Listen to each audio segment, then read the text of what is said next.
राधा राधा राधा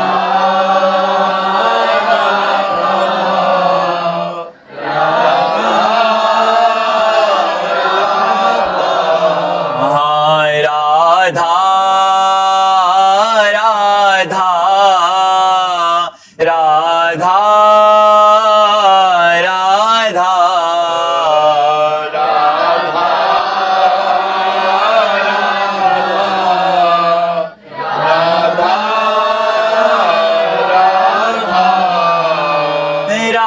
राधा राधा राधा राधा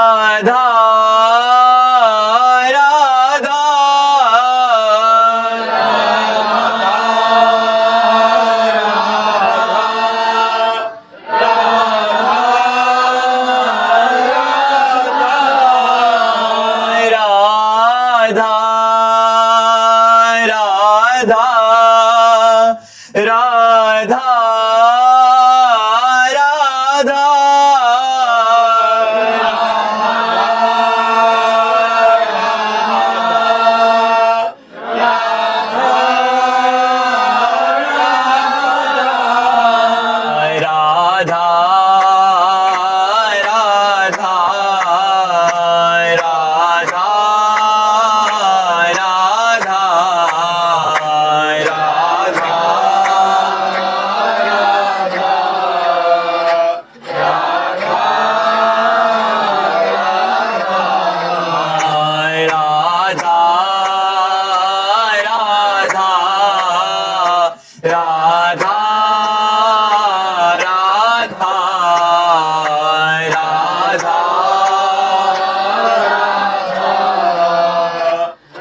राधा राधा श्री राधा वल्लभ लाल की, समाज संत हरि भक्तन की, श्री वृंदावन धाम की, सद्गुरुदेव भगवान की। साहिल जी गुरुग्राम से। राधे राधे जी राधे राधे महाराज जी। महाराज जी मैं अपने आप को जानने और अपने अंदर के ईश्वर को जानने में बहुत रुचि रखता हूँ। मैं ईश्वर पर पूर्ण विश्वास भी रखता हूँ। इसी समय में मैं अपनी जिंदगी में भौतिक तरक्की भी चाहता हूँ, पूरे दिल से बहुत धनवान बनना चाहता हूँ, भव्य जिंदगी भी जीना चाहता हूँ। क्या दोनों एक साथ हो सकते हैं? नहीं, चाह एक रखनी होगी, पूर्ति दोनों की हो जाएगी। अगर आप धन की चाह रखोगे तो कभी आत्म अनुभव नहीं कर पाओगे, और आत्म अनुभव की चाह करोगे तो धन अपने आप प्राप्त हो जाएगा। धन की चाह मिटानी होगी, बिना धन की चाह मिटाए यही तो बाधा है। कंचन कामिनी कीर्ति, स्त्री शरीर में आ सकती और धन में आ सकती और मान प्रतिष्ठा में आ सकती।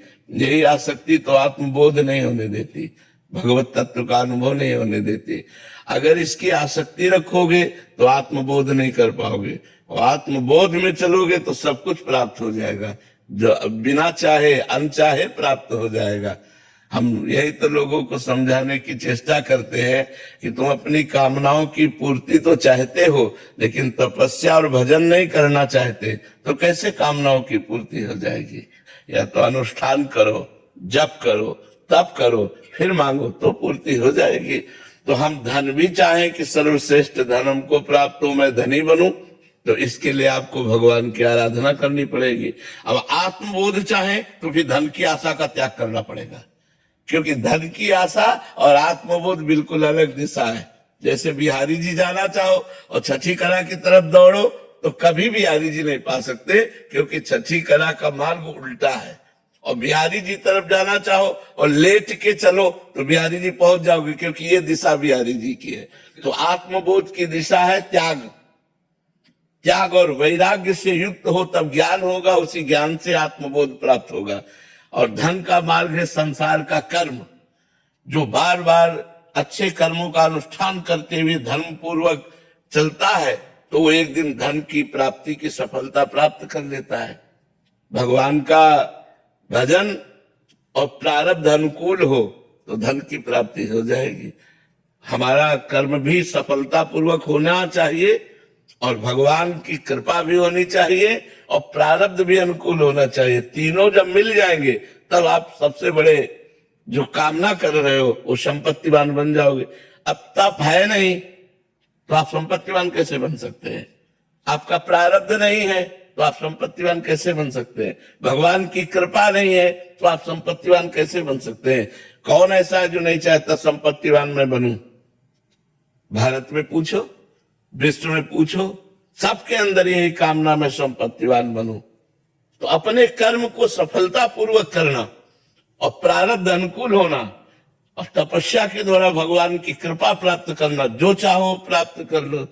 अब खाओगे मुर्गा मांस, पियोगे शराब, करोगे बेविचार और चाहोगे सर्वश्रेष्ठ धनी बनना तो कोई भी नहीं।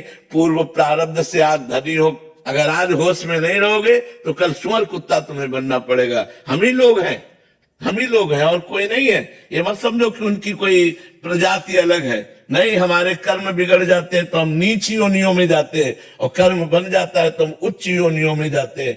तो अच्छे कर्म करो, भगवान का नाम जप करो और दूसरों की सेवा करो, तो इसी प्रवाह से आप आगे चलकर धनी बन जाओगे। न इस जन्म में सही तो अगला जन्म मिलेगा। ऐसे धनी कुल में होगा कि जन्म से ही धन संपत्ति का वैभव का आपको खूब देखने को मिलेगा, भोगने को मिलेगा। पर तप, बिना तपस्या के, बिना भजन के ये बात असंभव है। कोई सोचे मैं पापाचरण करके बढ़ जाऊं तो थोड़े दिन बढ़ जाओगे, इसके बाद नष्ट हो जाओगे। और धर्म से चलोगे तो कुल परंपरागत तुम्हारे संपत्ति बनती रहेगी, बढ़ती रहेगी। इसलिए हमारी सबसे प्रार्थना है कि शराब मत पियो, मांस मत खाओ। इन चीजों से न तुम्हारा स्वास्थ्य ठीक रहेगा, न कर्म ठीक रहेंगे, न बुद्धि ठीक रहेगी और न परलोक बनेगा। सब कुछ नष्ट हो जाएगा। आप सोचो, हर जीव अपनी प्राण रक्षा चाहता है।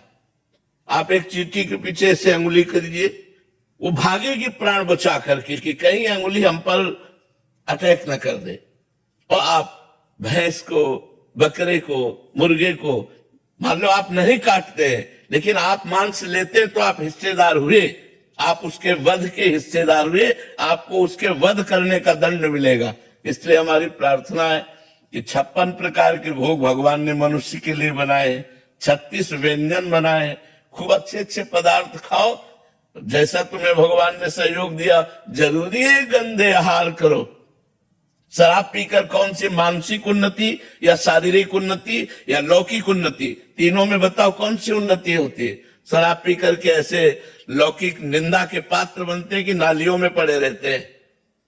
ऐसे मतलब क्या हालत उनकी होती है। हमने एक देखा, छोटी सी नाली थी, वो साइकिल पार कर रहा था, तो वो इतनी बार कोशिश की, ऐसा लग रहा था जैसे कोई नहर पार करने के लिए विचार से युक्त हो, और साइकिल डगमगा रही थी और आखिरकार उसी नाली में मैं साइकिल सहित गिर गया।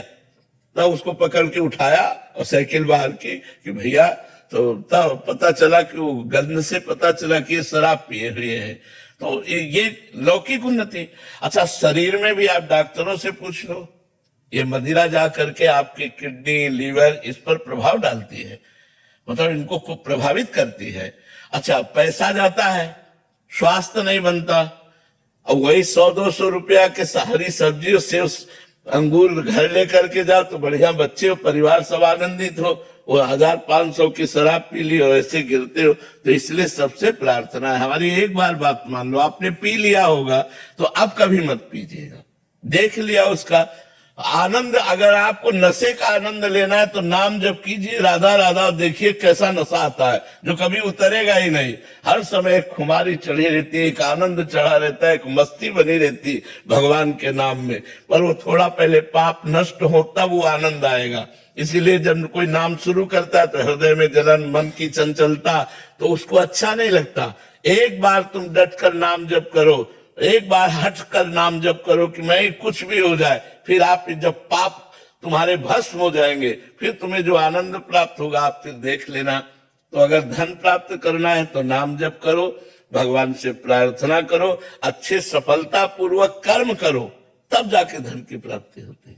महाराज जी, भगवत प्राप्ति साथ साथ करनी हो। गृहस्थ में तो महाराज जी कामना रहती है कि धन भी कमाएं और भगवान भी मिल जाए। नहीं, अपने जानने की बात कही, आत्मबोध। आत्मबोध के लिए जब तक इन समस्त आशाओं का त्याग नहीं होगा, कामनाओं का त्याग नहीं होगा, तब तक नहीं बनेगा। और गृहस्थ में भगवत प्राप्ति के लिए तो हमने इनको बताया कि कर्म को भगवत स्मरण करते हुए किया जाए और वो धर्म पूर्वक कर्म हो और भगवान को समर्पित कर दिया जाए, पूरे जीवन यही किया जाए, तो भगवान कहते तेसाम हम समुद्धरता मृत्यु संसार सागरा। अनिरुद्ध गुलेरिया जी, हिमाचल से। राधे राधे महाराज जी। गुरुदेव भगवान, मैंने YouTube के माध्यम से एक संत भगवान के साथ भगवत चर्चा में आपके श्रीमुख से कर्म संन्यास के बारे में सुना था। मेरे गुरुदेव, आपसे निवेदन है कि मुझे गृहस्थ धर्म में कर्म संन्यास के बारे में बताएं। इसको जीवन में कैसे धारण कर सकता हूँ, कैसे? कर्म संन्यास का तात्पर्य कर्मों का त्याग नहीं होता है। कर्म संन्यास का तात्पर्य होता है कर्मों का न्यास, समर्पण। कर्म करे, फल की आकांक्षा न रखे, धर्मयुक्त कर्म करे और वो भगवान को समर्पित कर दे। ये तो सर्वाणि कर्माणि मयि सन्न्यस्य मत पराहा अनन्ये नैव योगेन माम ध्यायन्तु उपासते। भगवान कह रहे हैं ये तो सर्वाणि कर्माणि, जो सारे कर्म मेरे को समर्पित कर देता है। यत करोषि, जो भी कर्म कर रहे हो, व्यापार, नौकरी, जो भी जहां अपने अपने पद पर है, वो कर्म धर्म पूर्वक करे। अपना जो धर्म का क्षेत्र है उससे बाहर न जाए, अधर्म न करे, घूसखोरी न करे, पापाचरण न करे। तो जो कर्म कर रहे हो वह भगवत स्मरण करते हुए बीच बीच में करो और उस कर्म को भगवान को समर्पित कर दो। ये तो सर्वाणि कर्माणि मयि सन्न्यस्य मत पराहा, और भगवान के परायण हो जाओ। भगवान कहते तेसाम हम समुद्धरता मृत्यु संसार सागरात। मैं उसका मृत्यु संसार सागर से पार करता हूं, उसका उद्धार मैं करता हूं, जो अपने सारे कर्म मेरे को समर्पित करके मेरा स्मरण करता रहता है। संन्यास मार्ग का अलग धर्म है, गृहस्थ का अलग धर्म है। गृहस्थ को चाहिए अपने कर्तव्य कर्मों को पवित्रता पूर्वक, धर्म पूर्वक करते हुए, भगवान का स्मरण करते हुए उस कर्म को भगवान को समर्पित करके भगवान के परायण रहे, तो इसी जन्म में उसका उद्धार हो जाएगा। समझ पा रहे हैं आप जी? शोभन मोहंती जी, राधे राधे महाराज जी। महाराज जी, क्या जीवन भर भक्ति किए हुए भक्त की भगवत प्राप्ति और अंत में बस नाम सुन लेने वाले व्यक्ति की भगवत प्राप्ति में कोई अंतर है? नहीं, पर जीवन भर जो पाप करता है, मनमानी आचरण करता है, उसका अंतिम ऐसा बनता भी नहीं है। ऐसा संयोग ही नहीं बनेगा कि उसको नाम स्मरण किया जाए। नाम स्मरण, राम, प्राण निकल गए, राधा, प्राण निकल गए। ये तो बड़े पुण्यात्मा महात्मा की स्थिति होती है। नहीं तो जो जीवन भर हमने किया है, अंतिम फाइनल में वही सीन आती है सामने। जो हमने पाप कर्म किए, जो हमने गंदे आचरण किए, वही हमारे सामने नाचने लगते हैं और उन्हीं का चिंतन होता है और फिर परिणाम हमारा जाकर के वही होता है जो दुर्गति जिसे कहते हैं। जीवन भर भजन का अभ्यास किया तो अंतिम समय अगर हम भूल भी गए तो भगवान स्मृति बन जाते हैं, भगवान याद दिला देते हैं। उस समय याद आता, वो जोर से पुकारा राधा, भले मुंह से न निकल पाए लेकिन अंदर से निकला राधा और प्राण निकल गए, भगवान को प्राप्त हो गया। इसीलिए अभ्यास किया जाता है। बिना पुण्यात्मा के अंतिम समय उसे भगवान का नाम याद ही नहीं आएगा। अंतिम समय उसे भगवान की ऐसे भक्तों का सानिध्य नहीं मिलेगा। जैसे कोई शरीर छोड़ रहा है, आप उसे चरणामृत पिला दीजिए, नाम सुना दीजिए भगवान का, तो उसका अंतिम बन गया। तो अब उसने जरूर पुण्य किए हैं, उसने जरूर तपस्या की है, तभी उसको अंतिम समय ऐसा संयोग प्राप्त हुआ है। हर एक को ऐसा संयोग प्राप्त नहीं होता। और ये पक्की बात है कि यदि मरते समय भगवान का नाम कान में हो जाए या हृदय से निकल पड़े या वातावरण भागवती को, तो निश्चित उसको भगवत प्राप्ति हो जाती है। रवि जी पटियाला से, राधे राधे। राधे राधे महाराज जी। महाराज जी, मैंने कई सालों तक गौशाला में सेवा की।